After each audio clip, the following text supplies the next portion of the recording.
aristeguinoticias.com y Enrique Dussel presentan 2020, la pandemia.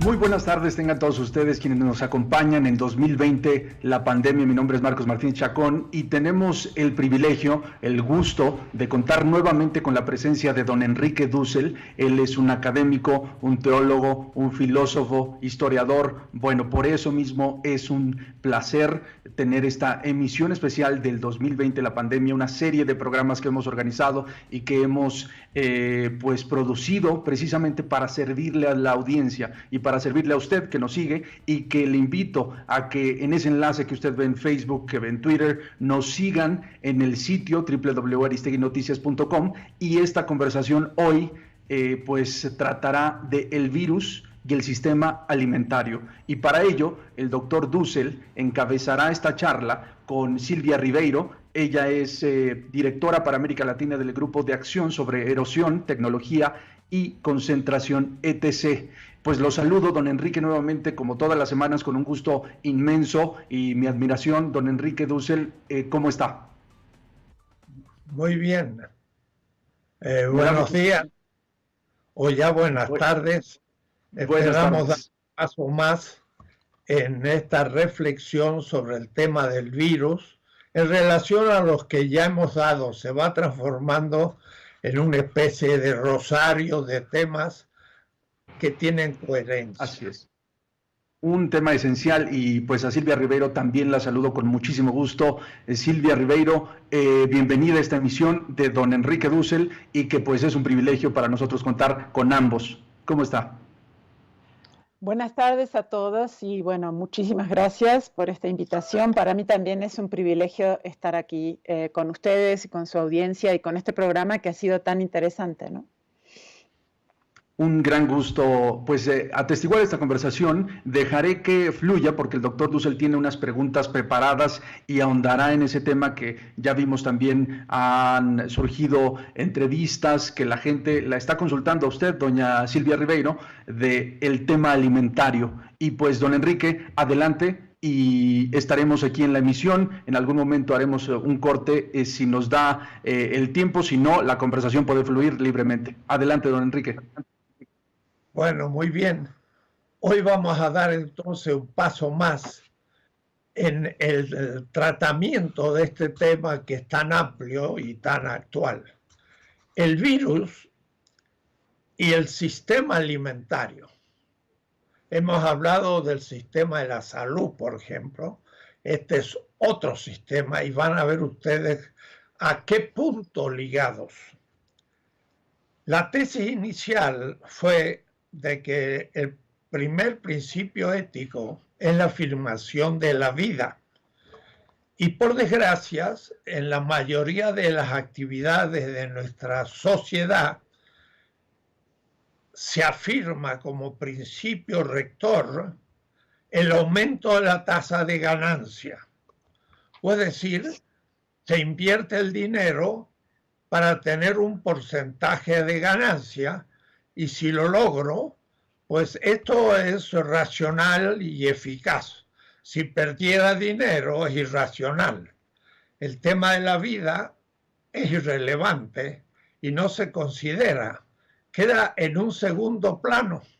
Pero el virus ahora nos está mostrando la importancia de la vida, porque si muere el director del Banco de Santander, pues el banco queda en el aire, y como dicen la sabiduría popular, nadie se lleva el dinero en su tumba. Eso significa que la vida es la condición de posibilidad de todo lo demás. Pero la vida es un sistema entrópico. Entrópico significa que va degradando o consumiendo la energía y la materia. Yo me levanto a la mañana muy contento, feliz, y empiezo a trabajar, pero a la noche estoy agotado, he gastado energía, he gastado materia y debo reponer lo que la vida misma entrópicamente gasta para poder reproducir esa vida. Y entonces a eso le llamamos justamente un sistema que es simplemente el comer. Y el comer, ya enseguida meditaré un poco, es de nuevo un principio ético, pero verán cómo. Hasta ahora hemos visto que, por ejemplo, el neoliberalismo, al ocuparse de la privatización del sistema de la salud, ha dejado desguarecido la salud pública, y de ahí que, por ejemplo, en Estados Unidos, un país el más adelantado se dice, pues han superado ahora los 100.000 muertos porque el sistema de la salud, pues no estaba suficientemente capacitado para resistir esta pandemia. Y de ahí entonces que hemos visto la contradicción de un sistema que simplemente piensa en el aumento de la tasa de ganancia, pero no piensa en la vida de los ciudadanos y, por supuesto, de los obreros. Y ahora los obreros están en sus casas para cuidar de su vida y toda la economía está parada. Quiere decir que la economía dependía que hubiera obreros vivientes, que son los que permiten lograr el aumento de la tasa de ganancia sobre el que está apoyado todo el sistema. De tal manera que el ser humano necesita reponer materia y energía. Y como dije, come. Pero miren qué interesante. En el libro de las pirámides de Egipto, el juicio final es un mito, pero le dice al faraón o al muerto, como criterio ético, ¿qué has hecho de bueno en tu vida para resucitarlo? Y entonces el muerto dice, di de comer al hambriento, antes que todo. No dice, adoré a los dioses y fui bueno con la gente. Di de comer. Es un criterio ético fundamental, el primero de todos. Y entonces esto nos indica que el comer es la condición de posibilidad de todo lo que el ser humano hace y de todos los otros sistemas. Por supuesto, del sistema de la salud, porque el sistema de la salud trata la enfermedad, pero trata sobre todo el poder curar a un enfermo, el cual debe comer para aún poder estar enfermo. Es decir, el tema del comer nos lleva al fondo de la ética y de la política. Afirmar la vida es el primer principio ético y también político. Y el dar de comer al hambriento es también el primer criterio. Miren, para tomar otro ejemplo, mucha gente dice que es cristiano, pues el fundador del cristianismo en el juicio final, como en Egipto, dice, diste de comer al hambriento como primer criterio de bondad y de justicia.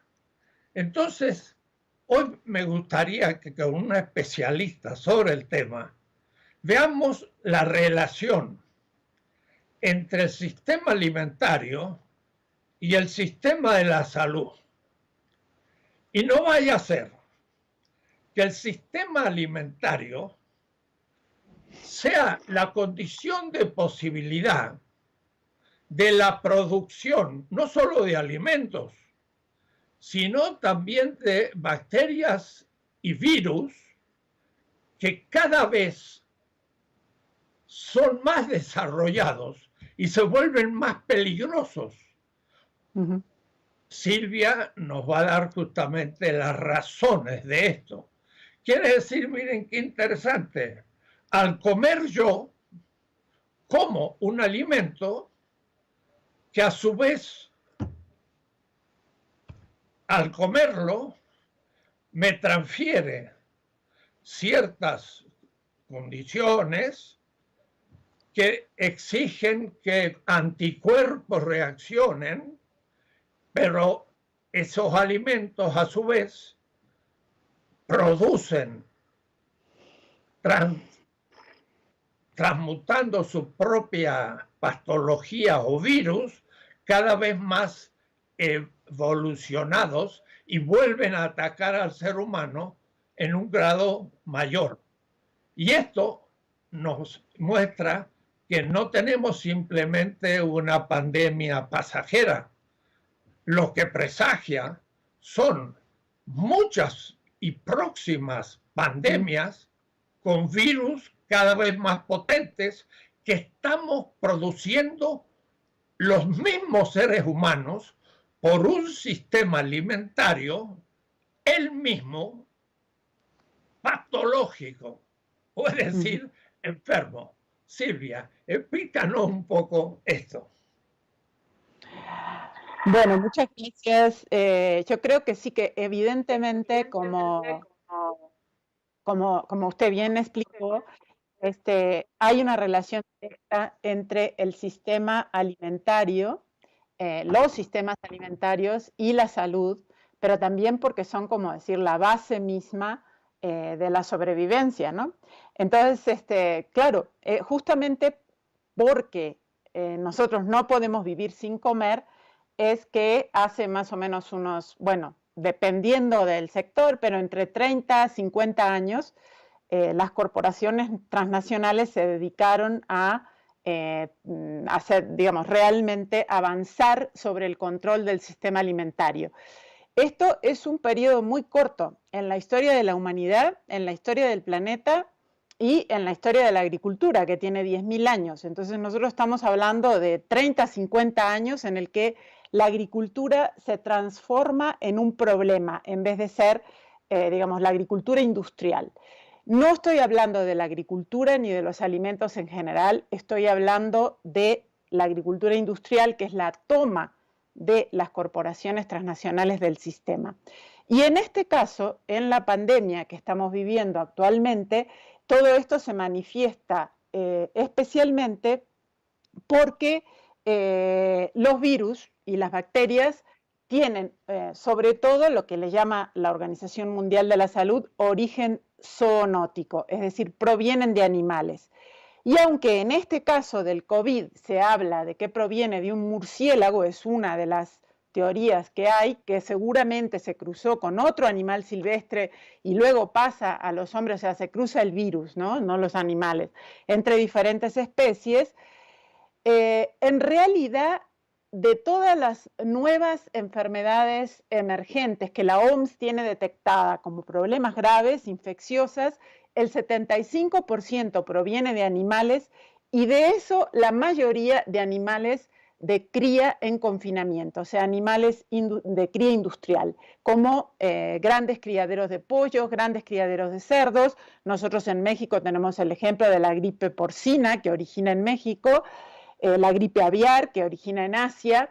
En fin, hay otra serie de virus infecciosos, desde el ébola hasta, digamos, incluso el VIH y otro, que también tienen origen zoonótico, pero es en la última década donde ha habido especialmente un acento en la cría de animales industriales en confinamiento y qué es lo que produce virus. Virus infecciosos y también bacterias resistentes, no solamente virus. Entonces, para entender por qué esto sucede es porque la cría en confinamiento son grandes establecimientos donde hay miles o decenas de miles de, por ejemplo, pollos o cerdos, que además son genéticamente muy parecidos, casi uniformes, y que además están en condiciones de hacinamiento que les produce que su sistema inmunológico está muy debilitado y al mismo tiempo les aplican sobre todo antibióticos en forma masiva.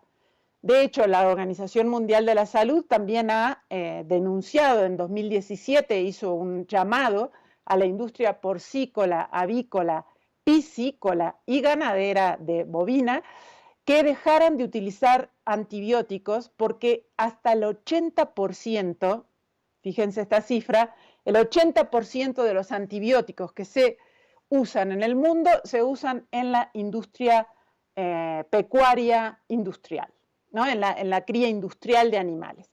Y es ahí donde los virus, por ejemplo, sea que vienen de un sistema silvestre y que por destrucción de esos hábitats llegan al contacto con animales domésticos o que llegan a través de los monocultivos agrícolas, pasan, digamos, rápidamente esas áreas y llegan a hacinamientos también urbanos en personas, y todo eso es lo que hace que el virus y las bacterias muten rápidamente en bacterias resistentes a los antibióticos, que no es lo que estamos discutiendo en este momento, pero también en nuevos virus infecciosos.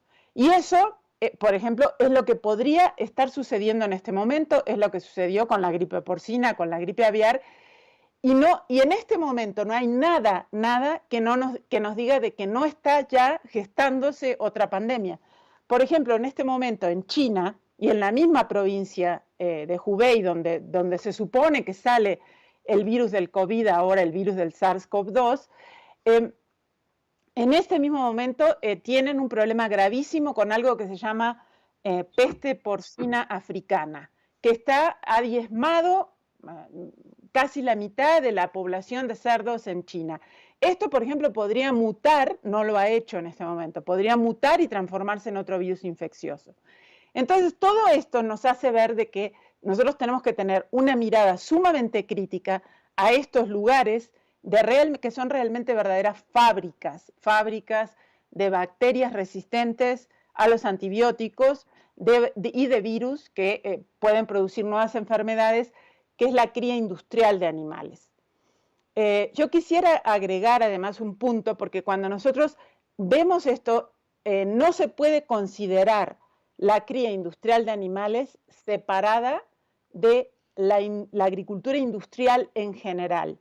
¿Por qué? Porque la destrucción de los hábitats, la destrucción sobre todo depende de la deforestación.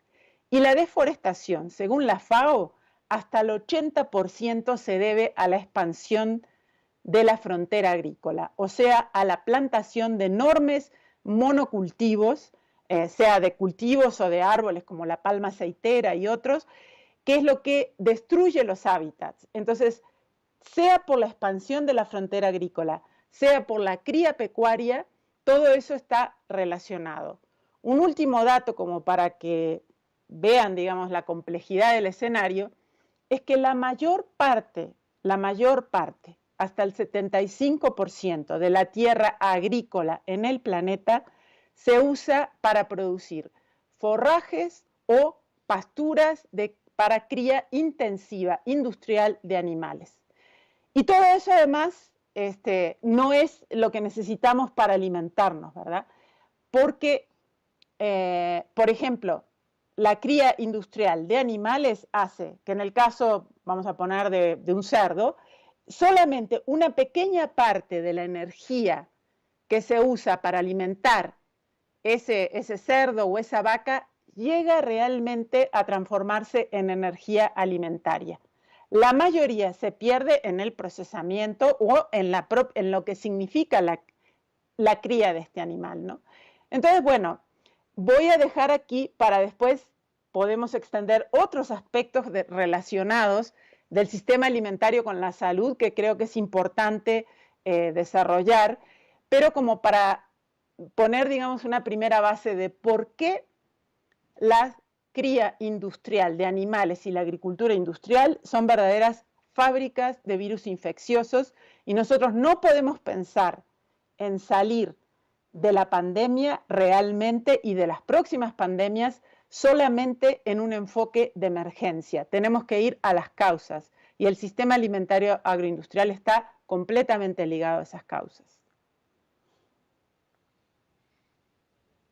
Pues ahí está Silvia Ribeiro. Don Enrique, le propongo si hacemos un corte comercial y volvemos con esta conversación, pues que es sumamente interesante, cómo se interrelaciona la pandemia con el sistema alimentario, con la producción alimentaria que nos está exponiendo una experta en el tema. Volvemos después de este corte con más de la conversación entre don Enrique Dussel y Silvia Ribeiro. Volvemos.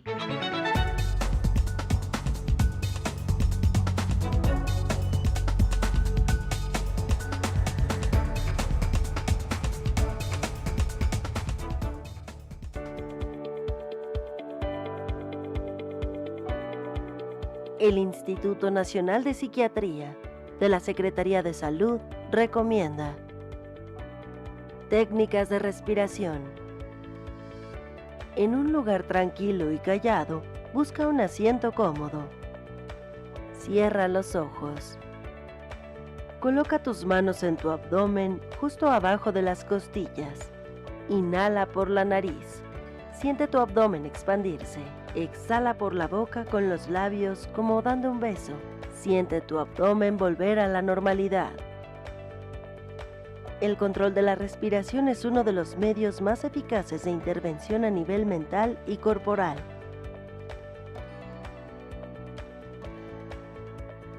Las técnicas de respiración ayudan a disminuir la ansiedad, relajar los músculos e incluso a mejorar la concentración. La respiración profunda requiere que el aire entre lentamente por las fosas nasales, llenando los pulmones y elevando el abdomen para finalmente salir lentamente por la boca.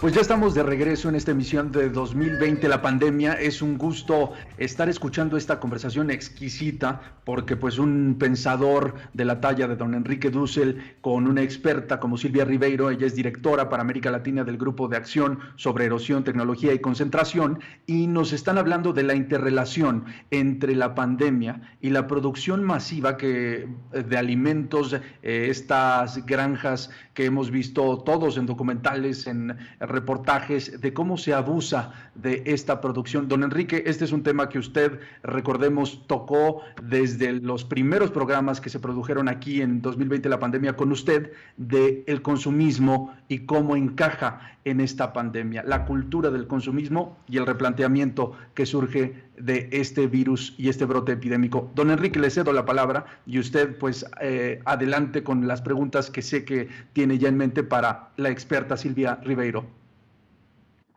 Sí, tan clara exposición que nos ha hecho nos enfrenta a un tema que es muy universal. Muchas veces la industria se propone producción, por ejemplo, de fármacos, de autos, de vestidos o de alimentos. Y entonces, materialmente, es decir, el objeto más próximo de la acción es eso: producir un vestido, producir un auto, producir un alimento. Y entonces se ve su utilidad. Y los economistas llaman utilidad justamente a un medio que es coherente y racional con respecto a un fin. Max Weber trabaja este tema del medio a fin como la racionalidad formal. Entonces uno diría, bueno, estas grandes transnacionales que modifican la semilla y que permiten más producción, claro que sabemos que, por ejemplo, no se las puede de nuevo plantar o cultivar, sino que hay que comprarlas, pero en fin, parece como elementos negativos mínimos. Sin embargo, y es lo que yo quiero mostrar, todas estas acciones que tienen, por ejemplo, la industria del vestido, producir un vestido, Y después producen algo segundo, producen el gusto de la moda. Entonces, ¿por qué la moda en el vestido? Uno diría, sí, es muy bonito porque se cambia cada año el tipo de vestidos y la gente le gusta justamente ese cambio, esa originalidad. Pero ahí hay que pensar que detrás del fin inmediato de la acción, la industria del vestido produce vestidos, la industria de la farmacología, las transnacionales químicas producen fármacos y la industria agrícola produce alimentos vegetales o animales. Detrás de eso está el último fin, que es el leitmotiv y el que está justificando el otro fin. O es decir, yo produzco fármacos, pero no como fin último para realmente sanar a la gente, sino para poder lograr un aumento de la tasa de ganancia. Claro, alguien dirá, si no hay una inversión, pues sería ridículo. ¿Para qué yo estoy produciendo fármacos si no voy a sacar ganancia? Esa pregunta es la que cubre el problema.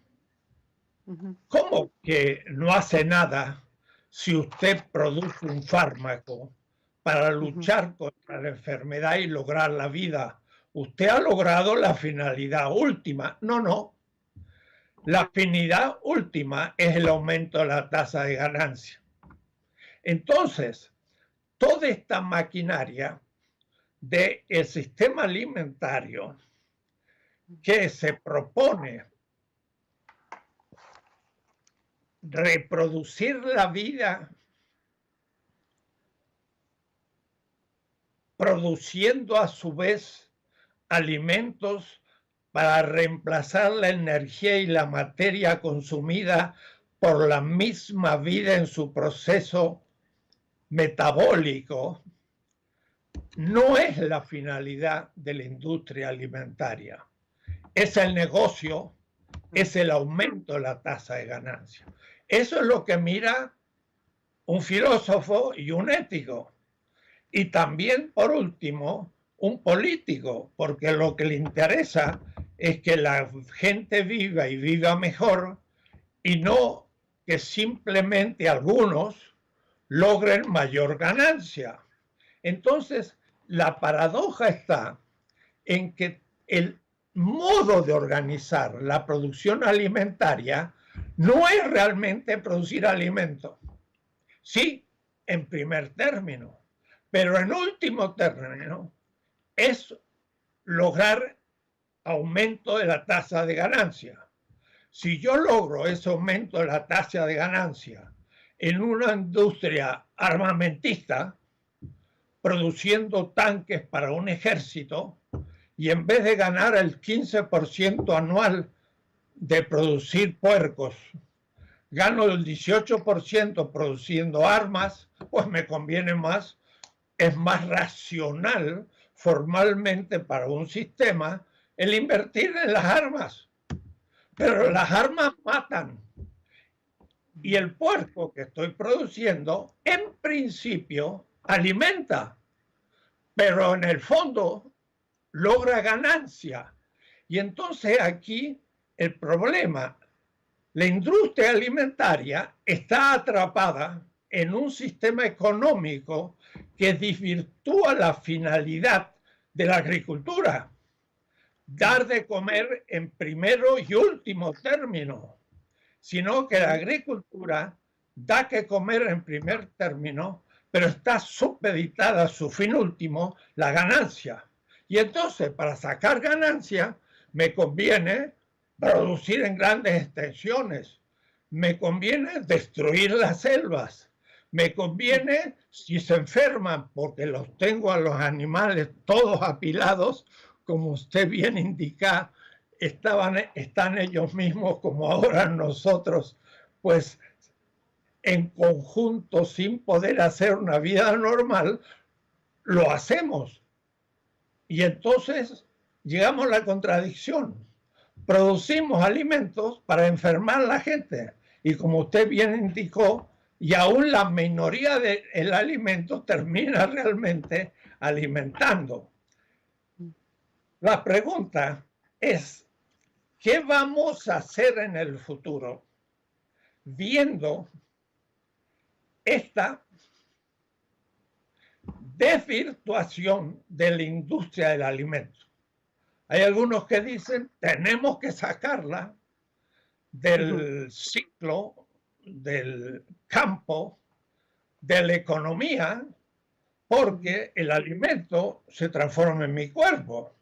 Si yo como una carne de puerco que está contaminada, llena de antibióticos, es como si lo hubiera comido yo el antibiótico. Quiere decir que me está enfermando. Yo, como ser humano inteligente, tendría que decir un momentito, vamos a agarrar la agricultura y la vamos a sacar del ciclo económico para que nos produzca alimentos realmente útiles para cumplir su finalidad, reponer la energía y la materia que necesita mi vida. Claro, algunos dicen eso es utópico. ¿Qué piensa usted? ¿Cuál sería el futuro del sistema de la agricultura en una futura normalidad ya no regida por los principios de nuestra normalidad de los últimos 30 o 40 años? ¿Cómo lo podría pensar alguien que un poco soñara, pero que por otra parte se transformara en política de un Estado?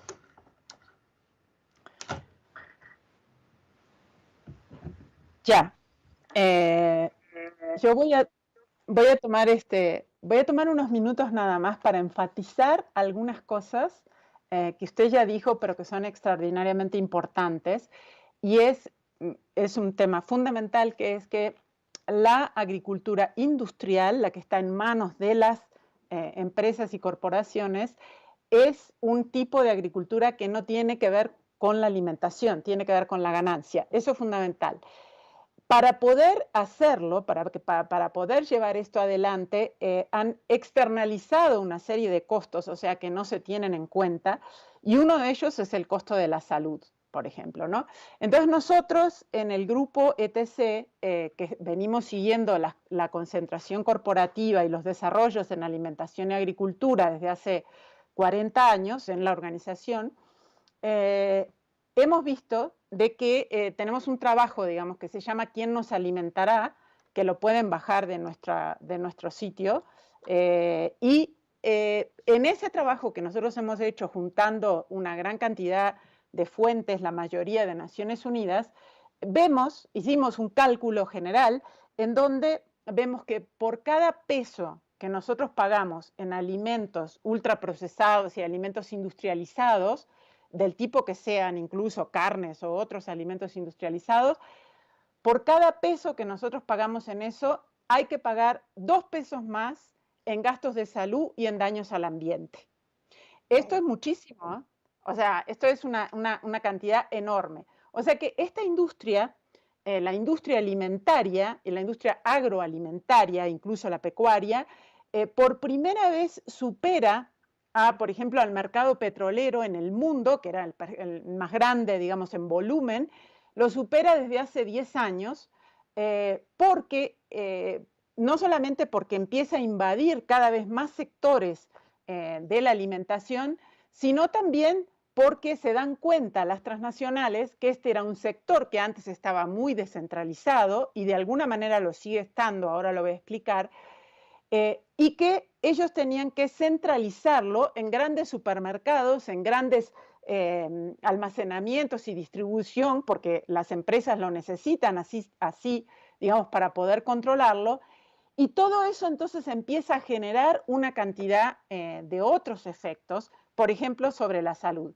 Solo para que se entienda, la razón principal de muerte en el mundo, las 10 razones principales de muerte, son enfermedades no transmisibles, o sea, no son virus ni bacterias. Pero de esas, las 5 de esas 10, por ejemplo, la diabetes, por ejemplo, muchas formas de cánceres, en este caso digestivos, pero también otros relacionados, todas las enfermedades como hipertensión, cardiovasculares, todas esas enfermedades están directamente relacionadas a la forma de alimentación y a la alimentación equivocada que estas empresas han ido expandiendo. En estos días, digamos así, con el tema de la pandemia, hemos oído múltiples veces que no es solo el tema de contagiarse del virus, es también las otras enfermedades que coexisten y que todas están relacionadas a la alimentación. La diabetes, la hipertensión, otro tipo de debilidades, digamos, la obesidad, por supuesto, que es una epidemia, en fin, pero todo esto, y está muy bueno que se haya explicado en estos días, no es solo una conducta individual, es cuál es el tipo de comida que está a disposición en estas cadenas que también son industriales.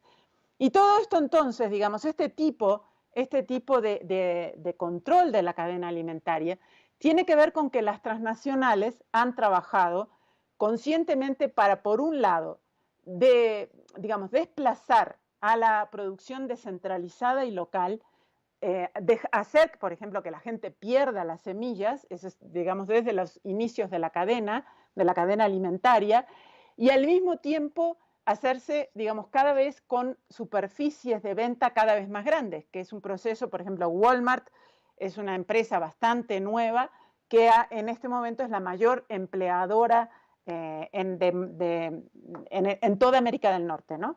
Pero además es el supermercado más grande del mundo y junto con esta toma de la industria sobre las cadenas alimentarias, es la empresa más grande del mundo en volumen, no en capitalización de mercado, que es otro tema, pero sí en volumen. Entonces, nosotros vemos que para las empresas transnacionales, apropiarse del sistema alimentario es un enorme negocio, porque por un lado no es solo lo que producen en ganancia directamente, son todos los gastos que otro tiene que pagar, los estados, la gente, los sistemas de salud, los daños ambientales, en fin. Por un lado, externalizan todo eso. Por otro lado, tienen un enorme retorno de ganancia, tanto en la industria alimentaria como la farmacéutica, son entre las que tienen, digamos, un retorno de ganancia importante, ¿no?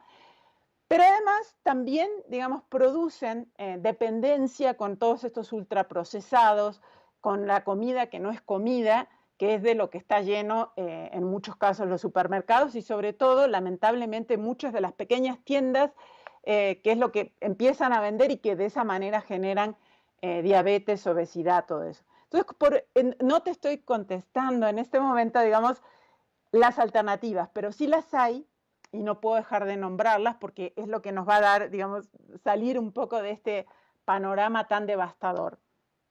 En ese sentido, quiero decir que paradójicamente, y eso también lo mostramos en este trabajo de investigación que nosotros llevamos hace 12 años en este momento, que se llama ¿Quién nos alimentará? Para ver realmente quién produce la comida, quién cuida la biodiversidad, quién tiene las semillas, quién produce la basura, cuánta energía llega de la comida industrial realmente a alimentarnos, cuánto se gasta en desperdicio. Por ejemplo, la FAO declara que la industria, pese a que tiene grandes volúmenes de producción de un solo cultivo, porque producen en monocultivo en grandes extensiones, en realidad hasta el 50% de la comida industrial se desperdicia y entonces se transforma en un problema que es la basura y los gases de efecto invernadero que esa basura emite. En fin, eso está relacionado con todo eso.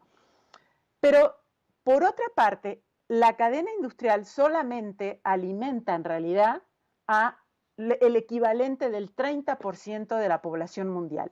Increíblemente, el 70% de la población mundial depende para su alimentación de lo que produce lo que nosotros llamamos las redes campesinas, que no es solo lo que se produce en el campo, es también, por ejemplo, las huertas urbanas, que son un porcentaje muy alto de esta alimentación básica, son también la recolección de frutos y en el bosque, de frutos y algún tipo de caza descentralizada, pero sobre todo la producción de redes alimentarias. Actualmente, esta es una cifra que se las pongo en frío, digamos así, pero el 70% de la población mundial depende para tener alguna forma de alimentación de las redes campesinas. Sin embargo, la agricultura industrial, que tiene más del 75% de la tierra agrícola, que usa el 80% del agua y el 90% de los combustibles que se usan en la agricultura, solamente alimenta, digamos, a lo que sería el 30% de la población mundial. Esto no son datos directos, sino que es un cálculo entre todo lo que se desperdicia, entre todo, digamos, lo que no llega en realidad a alimentar, sino que está produciendo obesidad y enfermedad. Entonces, sí hay un enorme campo que es aumentar, digamos así, por un lado, los apoyos y el respaldo que requiere la producción de alimentos descentralizada, la producción de alimentos comunitaria, la producción de alimentos que en México además está muy difundida en comunidades, en ejidos. Eso es en todo el mundo, no es solo en México, pero en México también. Esto tiene que ser apoyado. Y por otro lado, frente a esta pandemia y frente a estos datos, hay un tema que es inevitable, que tiene que ser política no solo de Estado, sino que tiene que ser un tema internacional. No puede haber presencia de transnacionales en los sistemas que son vitales para la sobrevivencia, por ejemplo, como la alimentación, por ejemplo, como la salud. Tienen que ser sistemas libres de empresas que solamente están buscando el lucro y la ganancia y que incluso crean situaciones para favorecer su ganancia y no para cumplir con la necesidad que dicen que están cumpliendo. Pues ahí está Silvia Ribeiro. Don Enrique Dussel, le propongo un último corte comercial. De verdad que son datos esenciales que nos comparte Silvia Ribeiro y que, bueno, vale la pena no solo escucharlos en esta reflexión, sino investigar más, revisar ese documento que ustedes prepararon, Silvia, en ETC, quién nos alimentará. Y pues volvemos después de esta pausa con la parte final del programa El Virus y el Sistema Alimentario con don Enrique Dussel y Silvia Ribeiro. Volvemos.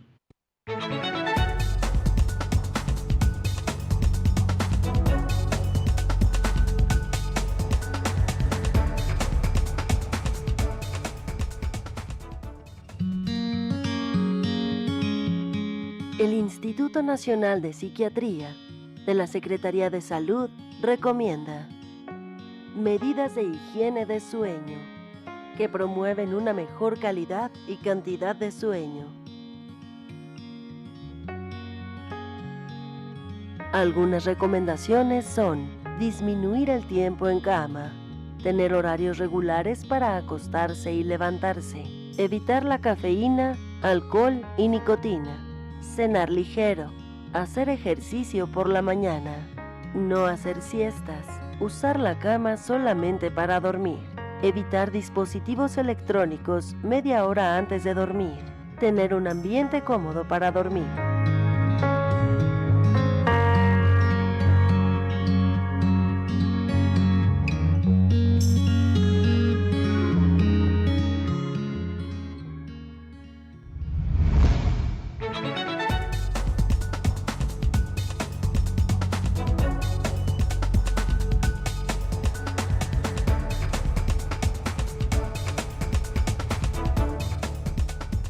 Ya estamos de regreso en esta emisión de 2020, la pandemia, con don Enrique Dussel y Silvia Ribeiro, una experta en el tema alimentario. Ella forma parte de ETC, un organismo que ha estudiado a fondo, con datos, con cálculos, cuál es el impacto en la humanidad de esta producción masiva de alimentos, muchas veces en condiciones de hacinamiento, de pocos controles. Y don Enrique Dussel, le cedo nuevamente la palabra porque esta conversación entra en su fase final, pero hay datos esenciales que aún nos tienen que compartir y escucharlo de usted, por supuesto. Sí, realmente la exposición de la doctora Silvia Ribeiro es abrumadora.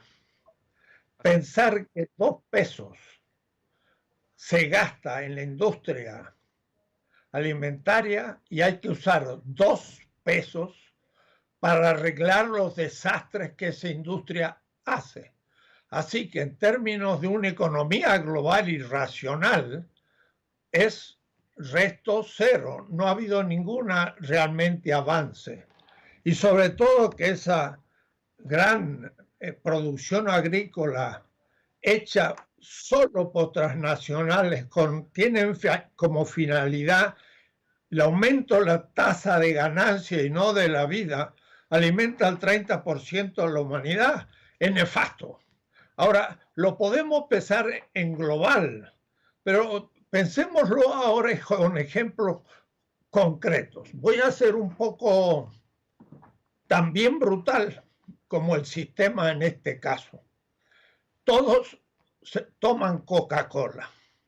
Somos el primero o el segundo país del mundo per cápita en tomar Coca-Cola con Estados Unidos. Competimos. El fondo de la Coca-Cola es la glucosa, el azúcar. Es lo que está detrás con otros alimentos chatarras de la diabetes en México. La constitución genómica, el genoma del hombre mexicano y mujer viene del Asia, es un 70% asiático. No había glucosa y por lo tanto con los frijoles ya había suficiente proteínas y la tradicional tortilla de maíz hacía una alimentación casi completa agregándole algunos otros elementos.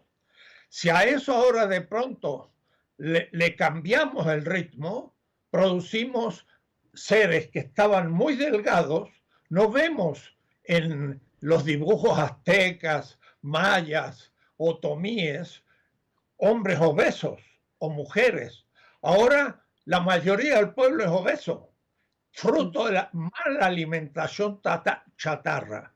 Y ahora cuando la Cámara de Diputados quiere poner una ley que en esos sobres de papitas fritas que no alimentan se ponga realmente lo que contiene, los propietarios ponen el grito en el cielo.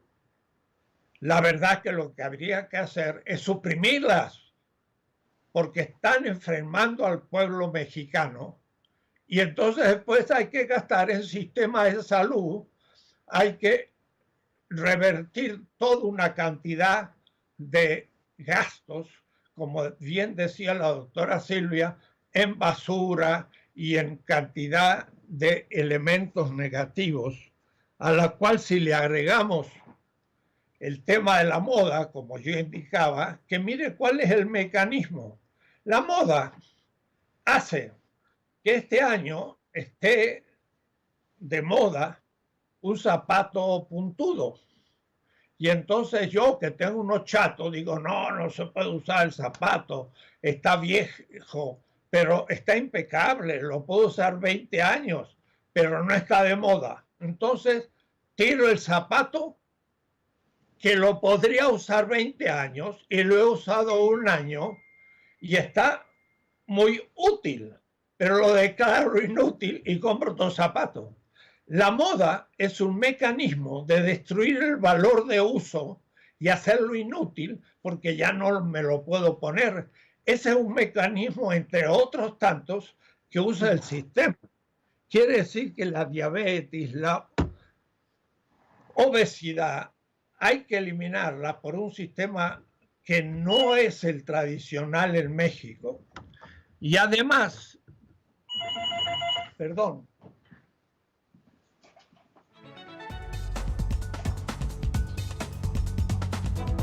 pues ahí está, doña Silvia Rivero. Adelante, don Enrique. Sí, que estamos en casa y a veces suena el teléfono. Y entonces, además, comemos carne. Y en el Oriente y en las culturas mexicanas, las aztecas, nunca hubo carne, no había animales para hacerlo. Y miren, ahora en la China está entrando la costumbre de comer carne. ¿No sería más fácil comer proteínas vegetales para no tener que alimentar a una vaca que come 20 veces más que un ser humano? Por eso la China siempre tuvo más habitantes que Europa, porque no necesitaba en su agricultura animales de tiro. No tenía bueyes ni caballos para tener que arar la tierra, porque plantaba el arroz a mano sobre pantanos. Entonces, realmente, como nos dice la doctora, hay que alentar y gastar en la producción popular del campo. Hay que ayudar a las grandes cooperativas que directamente produzcan a cooperativas de consumo y no pasen por intermediarios innecesarios. Tenemos que educar a la gente en un distinto sistema alimentario. ¿Por qué no introducir, entre otras cosas, en la enseñanza primaria y secundaria, cursos de alimentación donde la población sepa realmente alimentarse fuera del ciclo de estas compañías transnacionales que explotan el hambre, crean enfermedad a los fines de sacar ganancias y no de mejorar la vida? Aquí tenemos algo muy importante. Pero ¿qué pasa? En México sale una ley para que se ponga y la indicación de los componentes de la alimentación chatarra, y una explosión de oposiciones y la pasan un poco a segundo término. Y otra ley sobre la agricultura, y se dice que se ha dado permiso y se ha legislado para que los pueblos originarios puedan cultivar según sus tradiciones, pero se ha liberado al 80% del campo de restricciones, y con esa misma ley se permite ahora que las transnacionales puedan empezar a plantar granos que han sido modificados, y entonces las transnacionales como Montesanto están felices. Me pregunto, ¿la cuarta transformación puede permitir eso? ¿O tenemos que crear una conciencia crítica de que hay que cambiar el sistema alimentario? Silvia, no te quiero quitar tiempo al redondear estas últimas cosas. Bueno, yo creo que es fundamental, entender que México tiene un potencial enorme debido a sus poblaciones campesinas, indígenas, tradicionales, a que esto además se sigue manteniendo vivo también en las comunidades urbanas, ¿no? Hay una cantidad de relaciones que en realidad todo esto es lo que de verdad sostiene a este enorme y riquísimo culturalmente hablando, y también en muchos recursos a este país, ¿no? Y también en la alimentación. Entonces, en todo el mundo, las culturas tradicionales, como por ejemplo la alimentación tradicional de México, en donde el maíz es un elemento central, pero está acompañado de la milpa y de todo eso, no es una tecnología, es una economía dentro de una cultura que es la cultura de los pueblos indígenas y campesinos. Entonces, nosotros ahí tenemos una cantidad enorme de claves de comida sana, de comida que no envenena, de comida sustentable, de comida que previene que haya bacterias resistentes y virus infecciosos, y si los hay solo quedan en una parte porque está descentralizada, ¿no? Entonces, ese es el tipo de alimentación y agricultura que nosotros necesitamos afirmar y que además es la mayoría de la gente que trabaja en México. Entonces, también además daría muchísimo más trabajo, digamos, a apoyar, o sea, trabajo en la cantidad de personas, además de ser una comida más sana.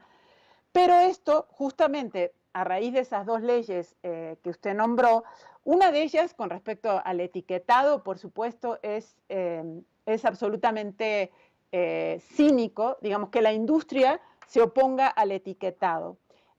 Porque, bueno, lo hacen justamente porque no quieren ellos tener que disminuir sus ventas cuando la gente sepa de la cantidad de elementos tóxicos y no sanos que contienen los alimentos industrializados.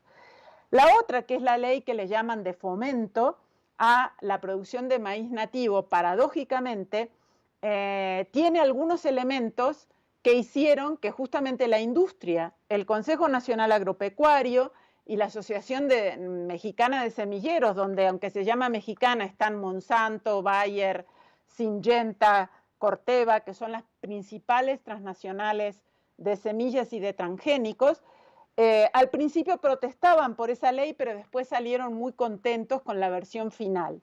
Y eso nos hizo pensar, digamos, ¿y por qué? Es porque establece que todo este tipo de cultura y de alimentación está bien en ciertas áreas que las va a definir el Estado, en lugar de que sea desde las propias comunidades, desde las propias culturas, que sean las que tengan el respeto de sus derechos, incluso a sus formas de organización y de producción, y que sea desde ahí, a su autodeterminación, que puedan entrar en una relación general, digamos así, en donde participen más activamente porque sean apoyados tales como las comunidades los requieren y no como se les dice desde arriba, para este tipo de producción. Entonces, lo paradójico de esta ley es que al establecer zonas que se supone que es donde sí hay maíz nativo, dejan de facto, o sea, de hecho dejan todo el resto como que ahí no hay maíz nativo y entonces se puede entrar con plantaciones transgénicas o en lo que sea. No es que esto la ley lo permita, sino que lo establece y es a través de que las empresas sigan el curso que tienen que hacer para pedir estos permisos que lo logren hacer. Pero esta ley paradójicamente restringe a las comunidades en lugar de apoyarlas. Entonces, bueno, yo creo que las respuestas están, que es muy esperanzador lo que ya existe en México como alternativas totalmente viables de sistemas alimentarios descentralizados, diversos, basados en el conocimiento y la tradición milenaria riquísima que tiene este país y que además es posible apoyarlos y eso es lo que hay que apoyar, ¿no? Pero en las condiciones de las propias comunidades y pueblos indígenas. Pues don Enrique, estamos en la fase final, pero si hay alguna reflexión para el cierre, adelante.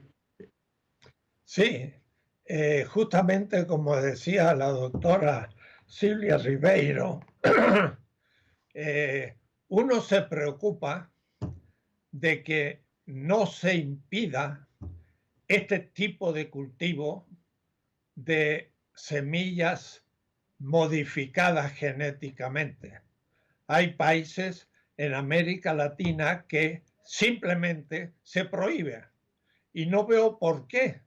No hay ninguna causa y habría que poner todo el esfuerzo en una agricultura libre justamente de ese tipo de producción de plantas y sobre todo de animales. El uso desmedido de antibióticos y otras fármacos para extirpar las enfermedades de los animales deben estar muy extremadamente restringidas, casi como acontece con los seres humanos cuando vamos a la farmacia.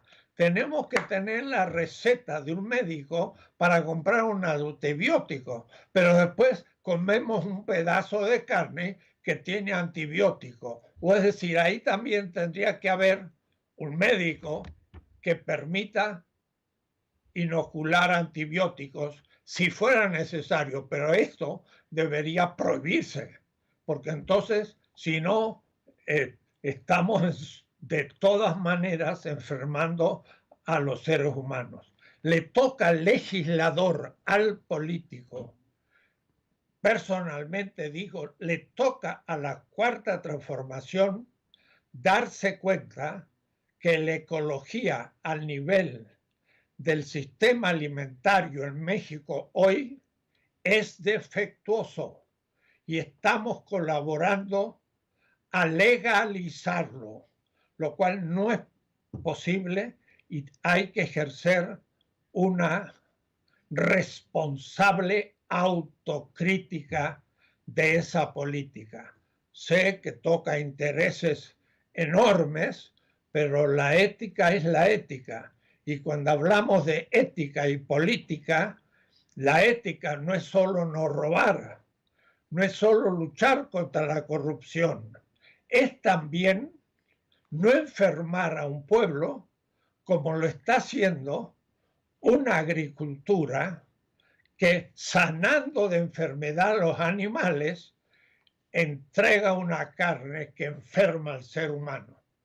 Una Coca-Cola que vende prácticamente glucosa que produce en México la diabetes. Uno de los países más infestados de diabetes es uno de los que más Coca-Cola toma. Y ahí hay que mostrar la relación Coca-Cola-diabetes. Y entonces hay que realmente restringir su venta. Sé que a algunos les parecerá una cosa desmesurada. Bueno, hay que empezar a usar la inteligencia para ver la relación del sistema alimentario y el sistema de la salud, porque uno está a su vez produciendo la enfermedad que el otro después tiene que remediar. Los futuros virus se están ya hoy produciendo por un sistema alimentario alentado por la tasa de ganancia y no por el criterio de la vida. Es grave. Pues ahí está una conversación redonda, una conversación pues esencial que se queda como un documento audiovisual en www.aristeguinoticias.com. Bueno, creo que si siguiéramos con las preguntas, de verdad podríamos estar aquí hasta las 3 de la tarde. A mí me encantaría seguir conversando con ambos, hacerle más preguntas a Silvia Ribeiro, pero seguramente habrá espacio en este sitio, en el programa, porque vaya, es una de las voces, don Enrique, que hay que escuchar, y la suya también, don Enrique. Don Enrique, gracias nuevamente por esto que nos regala, su tiempo, y pues nos veremos el próximo jueves. Don Enrique, gracias. Y Silvia Ribeiro, gracias también a usted por estar con nosotros. Muchísimas gracias.